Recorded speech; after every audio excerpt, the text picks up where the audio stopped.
ஞானேஸ்வரியில் அத்தியாயம் 18 ஸ்லோகம் 30. சாத்வீக புத்தி அப்படிங்கிறத பத்தி இப்போ எக்ஸ்பிளைன் பண்ண போறாங்க, படிக்கிறேன். அதிகாரத்துக்கு தக்கபடி சாஸ்திர விதிகளால் அவசியம் அனுஷ்டேயங்களாய் நேரிடும் நித்திய நைமித்திய கர்மங்களின் அனுஷ்டானம் ஆகிய ஓர் வழியே இம்மூ வழிகளுக்குள் சிறந்தது. அவற்றையும், அதாவது இந்த மூவழிகள்னு சொன்னா நம்ம போன ஸ்லோகத்துல என்ன பார்த்தோம் அப்படின்னா, சம்சாரத்துக்கு வர்றதுக்கு ஒரு 3 முக்கியமான வழி இருக்கு. ஒண்ணு கரெக்டா நித்திய நைமித்திய கர்மங்களை பண்ணிட்டு வர்றது, இன்னொன்னு காமிய கர்மங்கள், இன்னொன்னு செய்யக்கூடாத கர்மங்களை செஞ்சுட்டு வர்றது அப்படிங்கிற மாதிரி ஒரு 3 விஷயங்களை சொல்லியிருந்தார் போன ஸ்லோகத்துல. இப்ப இந்த சாத்விக புத்தி ஆரம்பிக்கும் போது அந்த நித்திய நைமித்திய கர்மம் அந்த ஃபர்ஸ்ட் வே சொன்னோம் இல்லையா, அதுதான் வந்து மெயினா சாத்வீக புத்தியுடையவன் ஃபாலோ பண்ணுவான் அப்படிங்கிறதுக்காக ஆரம்பிக்கிறார். மூவழிக்குள் சிறந்தது, ஏன்னா தீர்மானம் பண்றது தானே புத்தி. இப்ப 3 வழிகளுக்குள் சிறந்தது எதுன்னு புத்தி தீர்மானம் பண்ணுது. தெளிவா நித்திய நைமித்தியம் பண்றது மட்டும்தான் கரெக்ட் அப்படின்னு புத்தி தீர்மானம் பண்ணுதான். அவற்றையும் தாகத்தை போக்கிக் கொள்வதற்காகவே நீரை பெறுவது போலே ஆத்மஸ்வரூப பிராப்தி ஒன்றையே லட்சியத்தில் வைத்துக் கொண்டு செய்ய வேண்டும். நீ நித்திய நைமித்திய கர்மத்தை பண்ற அப்படிங்கிறதுனால மட்டும் அதை மட்டும் பண்ணா பத்தாது, அதையும் ஆத்ம பிராப்தி அப்படிங்கிற லட்சியத்தை மனசுல வச்சுக்கிட்டு தான் பண்ணணும். சோ பலன் எதிர்பார்க்காம பண்ணணும், ஆத்ம பிராப்திக்காக பண்ணணும். சோ நித்திய நைமித்திய கர்மத்தை கண்டிப்பா பண்ணியே ஆகணும், உற்சாகத்தோட பண்ணணும்லாம் முன்னாடி பார்த்தோம். சோ அந்த மாதிரி நீங்க பண்ணணும். இப்படி அக்கர்மங்களை அனுஷ்டித்தல் என்ற ஒன்றே தொலைத்துக் கொள்வதற்கு மிக்க கடினமான சம்சார பயத்தையே போக்கி வைத்து மோட்ச பிராப்தியை மிக்க எளிதாக செய்து தந்துவிடும். சோ சம்சார பயம் அப்படிங்கிறது அந்த உலகியல் பந்தங்கள்ல சிக்கி நம்ம கஷ்டப்படக்கூடிய இந்த சம்சார பயம் விலகி போகிறதுக்கு எது ஹெல்ப்ஃபுல்லா இருக்குன்னா, இந்த மாதிரி நீ நித்திய நைமித்திய கர்மத்தை ப்ராப்பரா ஆத்ம லட்சியத்தை உத்தேசமாக கொண்டு நீ ஃபாலோ பண்ணிட்டு வந்தாலே போதும். மிக பயங்கரமான இந்த சம்சார பயம் உன்னை விட்டு விலகி போகிறதுக்கு ஹெல்ப்ஃபுல்லா இருக்கு. அது மட்டும் இல்லாம மோட்ச பிராப்தியும் உனக்கு செய்து தரும் அப்படின்னு சொல்லியிருக்காரு. இப்படிப்பட்ட கர்மங்களை உத்தமமானவன் அவனே சம்சார பயத்தினின்று விடுபட்டவனாய் இப்படிப்பட்ட கர்மங்களை இவ்விதம் அனுஷ்டிக்கின்றவன் எவனோ அவனே உத்தமமானவன். ஸோ இந்த மாதிரி யாரெல்லாம் ஒழுங்கா பண்றானோ அவன் உத்தமமானவன் சொல்லியிருக்காரு. அவனே சம்சார பயத்தினின்று விடுபட்டவனாய் மூக்ஷு ஆவதற்கு தகுந்த யோகியதை படைத்தவனாகிறான். ஆக்சுவலா வந்து ஞானத்துக்கு ஃபர்ஸ்ட் ஸ்டெப் அப்படிங்கிற மாதிரி சொல்றாரு. முமுக்ஷு அப்படின்னா ஞான தாகம். ஞான தாகத்துக்கே இது ஃபர்ஸ்ட் ஸ்டெப். ஞான தாகம் வந்ததுக்கு அப்புறம் அடுத்து ஞானம் வரணும் இல்லையா? சோ முமுட்சுத்துவத்துக்கு இதற்கு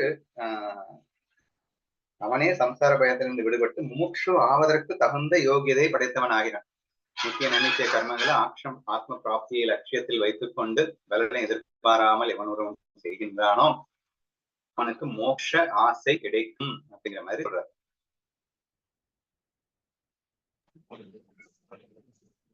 இவ்வகை கர்மானுஷ்டானத்தில் திருடமான நிச்சயத்தை பாராட்டியதாக ஒருவன் புத்தி ஆகிவிட்டால், சோ எந்த வகை கர்மானுஷ்டானம் தான் சரி அப்படிங்கிறதுல புத்தி வந்து திருட வைராகியம் ஏற்பட வேண்டும். சோ அந்த மாதிரி புத்தி இருந்தா அதுக்கு சாத்விக புத்தின்னு பேரு.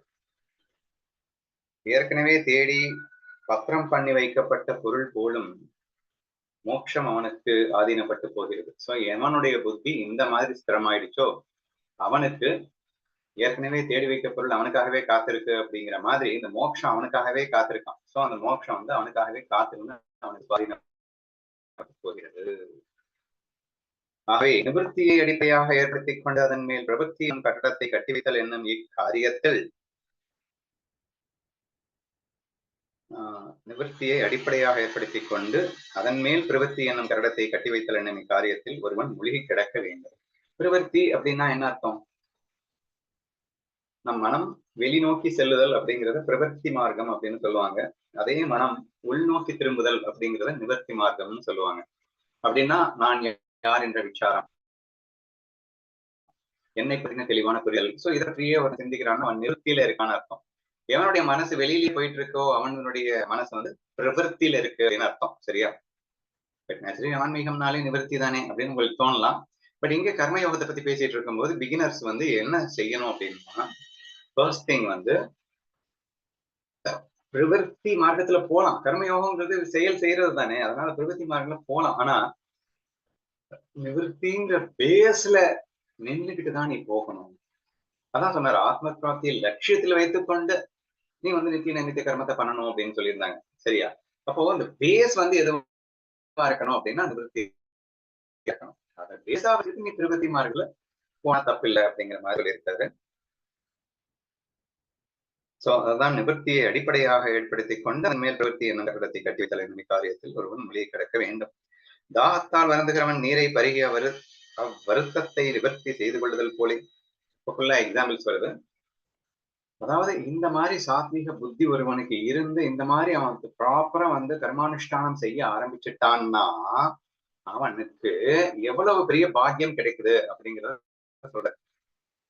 இப்ப எக்ஸாம்பிள்ஸ் எல்லாம் முதல்ல படிக்கும்போது கன்ஃபியூஸ் ஆகும். ஒரு எக்ஸாம்பிள் சொல்றேன். தாகத்தால் வருந்துகிற நீரை பருகி நிவர்த்தி ஆவது போல். அப்போ மிகப்பெரிய துயரத்தில் இருக்கக்கூடிய ஒருத்தனுக்கு இப்ப தாகங்கிறது மிகப்பெரிய துயரம் தானே.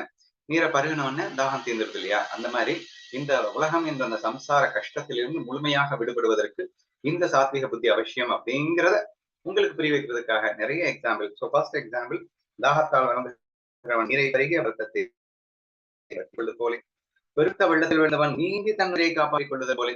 பெருத்தளத்தில் விழுந்ததுன்னா அது பயங்கரமான ஒரு துக்கம் இல்லையா? எனக்கு ஒரு வந்தது. அவங்க வந்து எங்கேயோ போயிட்டு இருக்கும்போது படகுல போயிட்டு இருக்காங்க, படகுல இருந்து தொப்புனு கீழே வந்துட்டாங்க. எனக்கு லைஃப் ஜாக்கெட் எல்லாமே இருக்கு, ஆனா மரணத்தின் உச்சிக்கே ஒரு நொடி போயிட்டு வந்த மாதிரி எனக்கு இருந்தது அப்படின்னு ஒரு எக்ஸ்பிளனேஷன் கொடுத்திருந்தாங்க. சரியா? அப்போ அந்த மாதிரி ஆபத்தான காலகட்டத்துல எது உனக்கு உதவும்? லைஃப் ஜாக்கெட் உதவும்னு சொல்லலாம், இல்ல நீச்சல் உதவும் சொல்லலாம். ஏதோ ஒண்ணு பண்ணி உன்னை நீ காப்பாத்திக்கிற மாதிரி. சோ ஆபத்துல இருந்து உன்னை காப்பாத்தி கொள்கிற மாதிரி அப்படின்னு சொல்லிட்டு அடுத்த எக்ஸாம்பிள். இருட்ட இடத்தில் வெளிச்சம் ஏற்பட்டால் எல்லா வசதிகளையும் பார்த்தறிந்து கொள்ளக்கூடியதாய் விடுவதல் போலே. நம்ம இருட்டா இருக்க ஒரு பொருளை தேடி தேடி கஷ்டப்பட்டுட்டு இருக்க அந்த நேரத்துல உனக்கு ஒரு வெளிச்சம் கிடைச்சதுன்னா, சூரிய வெளிச்சமே கிடைச்சிருச்சுன்னா அப்படின்னு சொல்லிட்டாரு. சரி, அப்போ ஆட்டோமேட்டிக்கலி பயங்கர துக்கத்துல இருப்பேன். ஏன்னா ஐயோ கிடைக்குமா கிடைக்காது, ஏன்னா கண்ணை மூடிட்டு தேடுறது ரொம்ப கஷ்டம் தானே. அப்போ அவ்வளவு கஷ்டத்துல இருந்த உனக்கு கண் கிடைச்ச மாதிரி சூரிய வெளிச்சம் வந்ததுன்னா, அப்ப இந்த மாதிரி இது எல்லாமே எதுக்காகன்னா சம்சார துக்கத்திலிருந்து பயத்திலிருந்து விடுவதற்கு இந்த சாத்விக புத்தி என்ற கர்மானுஷ்டானம். இப்ப இதுவரை சொன்னார் இல்லையா நித்திய அந்த ஆத்ம பிராப்தி லட்சியத்தில் வைத்துக் கொண்டு வந்தது அப்படிங்கிற இந்த விஷயம் தான் இவனுக்கு இதை காப்பாத்துது. இதை சொல்றதுக்காக தான் எத்தனை எக்ஸாம்பிள். சரியா? ஒரே ஒரு நிமிஷம்.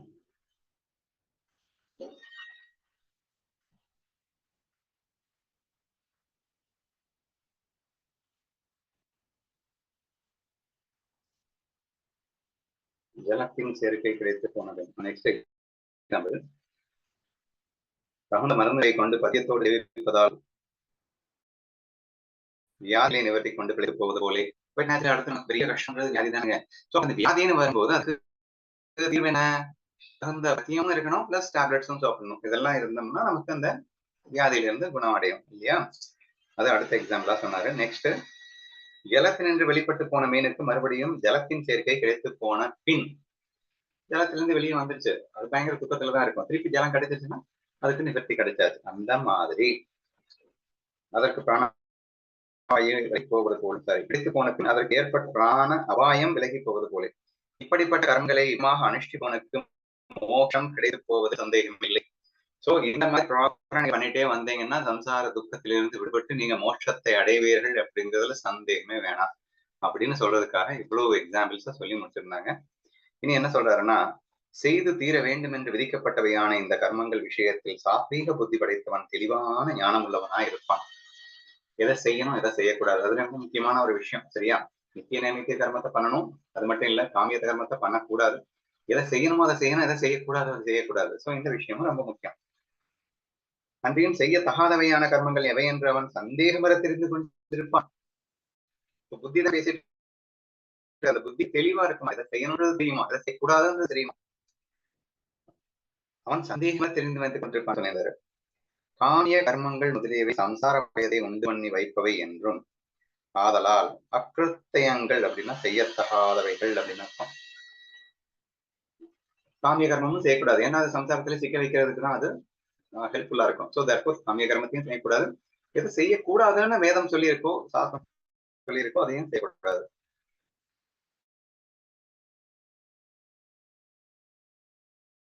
அதனால் செய்யக்கூடாதவை தண்ணீர் காரியமான கர்மங்கள் என்று பிரவர்த்தியின் அடிவைப்பை அவன் பின்வாங்கிக் கொள்வான். இப்ப பிரவருத்தி அப்படின்னு சொன்னா வெளியில ஆக்ஷன் பண்றது அப்படின்னு நான் பார்த்தோம். ஆனா சாஸ்திரத்துல விதிக்கப்பட்டது செய்யக்கூடாதுன்னு சொன்னதுல எல்லாம் இவன் பிரவருத்திக்கு போகவே மாட்டான், செய்யவே மாட்டான்னு அர்த்தம். சரியா? அப்போ அது சாஸ்திர விஷயத்துக்கு உட்பட்ட விஷயமா இருக்கின்ற ஒரு விஷயத்தை மட்டும்தான் செய்ய வேண்டியது, மட்டும்தான் நித்திய நைவேத்திய கர்மத்தை மட்டும்தான் செய்யலாம்.